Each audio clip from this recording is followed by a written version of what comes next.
Okay, boys. Hi, how are you?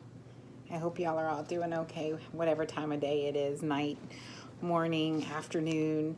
We're going to start reading chapter 24. This is one of my favorite chapters that I do remember from when I read this book the first time. So I hope you guys enjoy it. Again, this is The Ark, the Reed, and the Fire Cloud by Jenny Cote. It's called Running with the Bull, chapter 24. I'm starving. Can we stop now? Asked Al.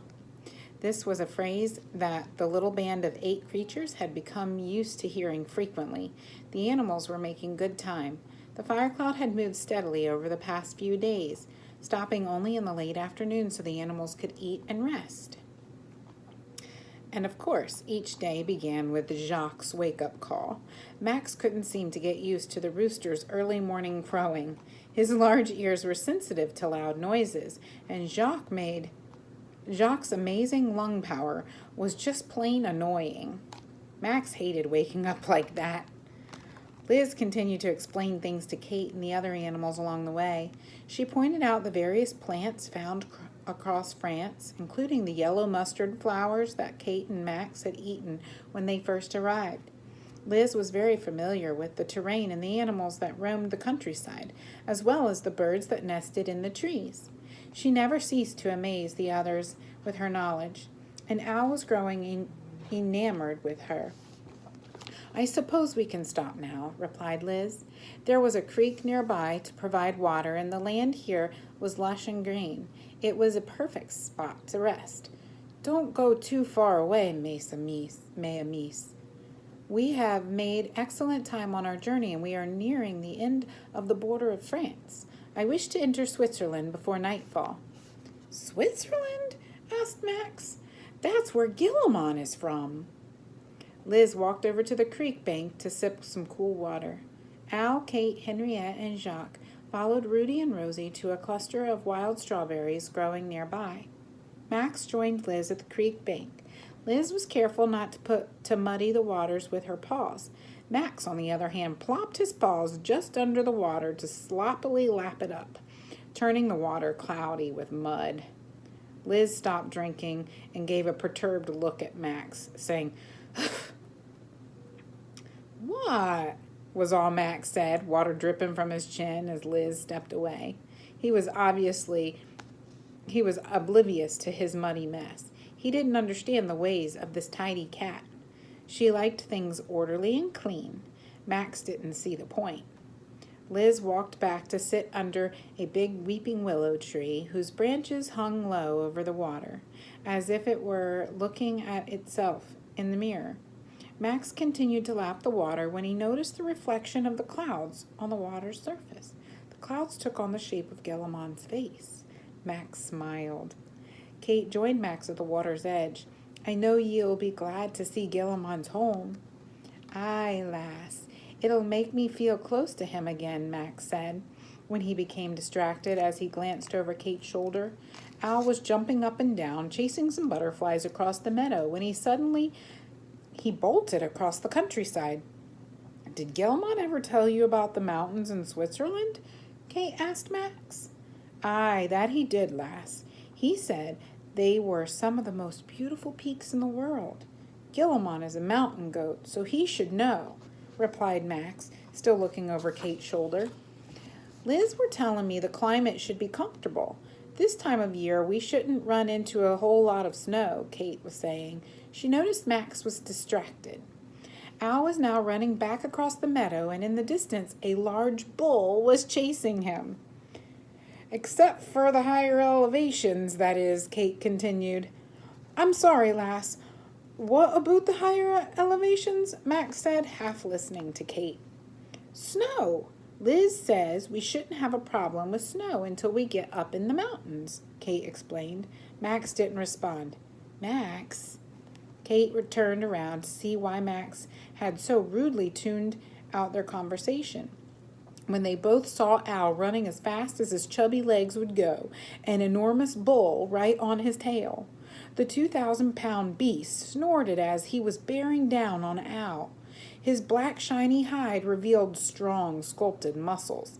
The bull's nostrils were flaring, and his sharp horns were aimed right for Al's behind. A black and white cow came slowly walking into the pasture behind them, biting off chunks of grass and chewing, her head lazily moving side to side. She looked over to see the bull chasing Al, stopped chewing briefly, then lowered her head again to bite off another chunk of grass. "Max, what should we do?" Kate asked, panicking. "We should try to find a pass to cross before we get to the top of the mountain," Max calmly replied. Kate turned to give Max an incredulous look. "Excuse me?" Max looked at her, and then at Al, and then back at Kate. "Oh, you mean about Al here? I guess Maximilian Braveheart the Bruce will have to handle this." Max took off running in the direction of the cat and the chasing bull. Kate joined Liz under the willow tree. Max was fast on his feet, blazing across the meadow to catch the bull. He stopped in the center of the field, just as the two sped past him. The bull's hooves dug into the ground, kicking up grass and dirt into Max's face. "Stop! I order ye to stop running now!" Max shouted after them. Al and the bull ignored Max, changed courses, and ran back through the field right at him. "Stop, I say, stop!" Max yelled. They whizzed past, ignoring Max again. This angered Max, and he took off running. He came alongside the bull, nipping at his heels. "He's loco!" came a voice from behind the animals who sat watching Max, Al, and the bull. It was the cow, chewing her cud as she walked up to them. "My husband, Don Pedro. He is normally very calm and gentle, but if he sees a creature moving wildly, it sets him off and he runs after it. When this happens, he falls into a trance, not knowing what he is doing. He becomes a loco, angry bull." Max, Al, and the bull started slowing their pace. "I would not say this to my husband, but Don Pedro, he is not the young stud he used to be." Isabella, the cow, continued. "No, no, no, this will not do," said Liz, walking quickly over to the center of the field with Isabella, Kate, Henriette, Jacques, following her. Liz was worried about Al. Max, Al, and the bull stopped running, all three panting heavily with hearts pounding. "Listen up, ye daft beast," Max said, huffing with breaths between words. "How dare ye run after my friend? If ye ever come near him again, I'll pull your tail off," shouted Max, angry at this bull as the realization came that he could have lost Al. The bull was breathing heavily, snorting as a cloud of dust swirled around his massive form. Max couldn't believe what he heard next. This massive, mean bull was crying. He shook as he heaved up and down with heavy sobs. I'm so sorry," sobbed the bull, tears running down his cheeks. I couldn't control myself. The cat was jumping loco all over the field, and it set me off," whimpered the bull in a deep voice. Max looked back at the cow, not understanding what was happening.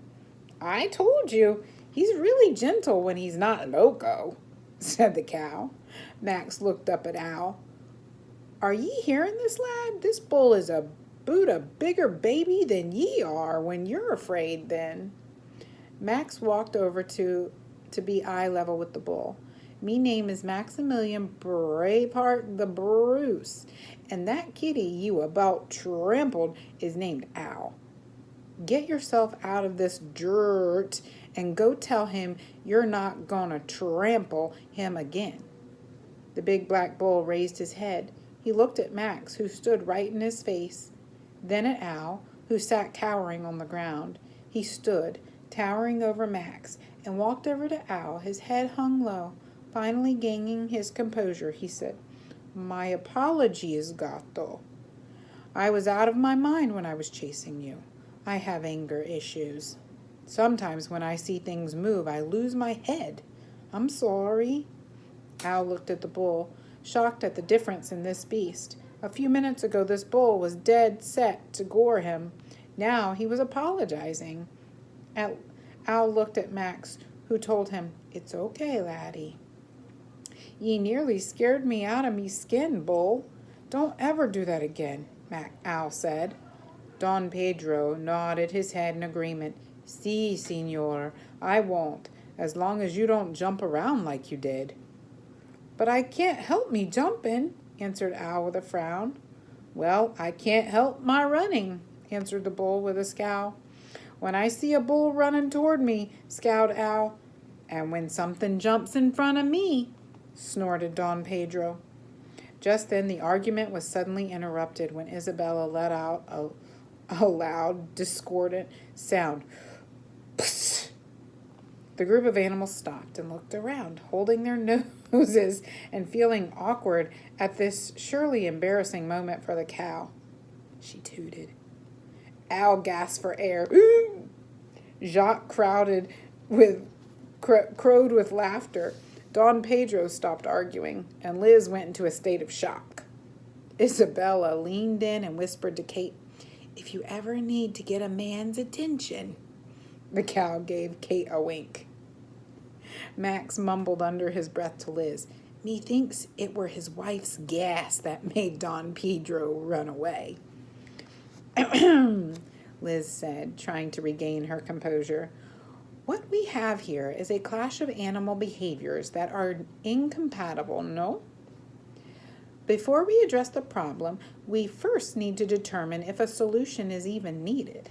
That is, if we will part company or spend more time together. I am fairly certain, but tell me, Cow and Bull, are you following the fire cloud?" said Liz, calm and collected as always. "Si, senorita. How did you know?" answered the cow, amazed at the instinct of this petite black cat. "Mademoiselle knows everything, silly boof," Henriette responded with a shrill voice. "We 8 creatures are also following the fire cloud and have come from diverse countries.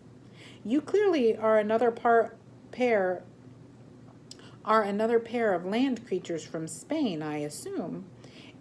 It is only logical to conclude that you are on the same journey," replied Liz. "Si, senorita, you are correct. My apologies for my behavior. I am tired from our travels and a little more on edge than usual. I just snapped," said Don Pedro to the group of animals clustered around, feeling embarrassed. Liz studied the bull for a moment. Her gaze then drifted to Owl as she made sure he was unharmed. She smiled at Owl, relieved that he was okay. Liz returned her gaze to Don Pedro.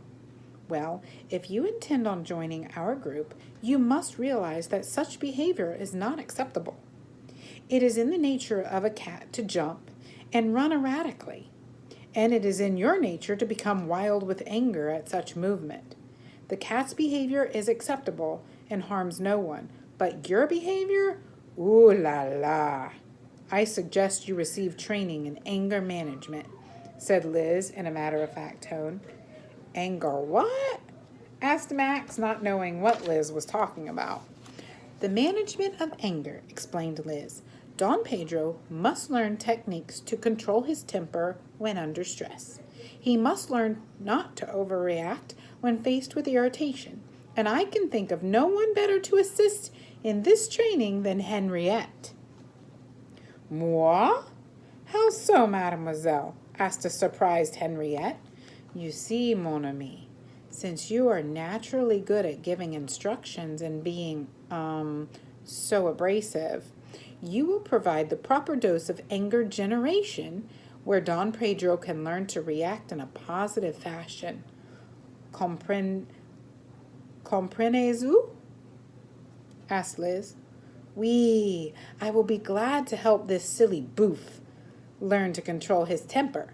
Don Pedro, you are with me," said Henriette. "Better do what he says, mon ami," says Jacques to the humbled bull. "I've been on the receiving end of her yelling, and you don't want to stay there longer than you have to." "Ah, well, let us all regroup before we head over to Switzerland," said Liz. "We now have 10 in our party, so the travel will be more cumbersome. Henriette will, of course, need to be with Don Pedro to train as we go. Henriette, You and Jacques ride on the bull's back, since you are tired from walking. Albert, I suggest you walk behind Don Pedro in case you get the urge to jump.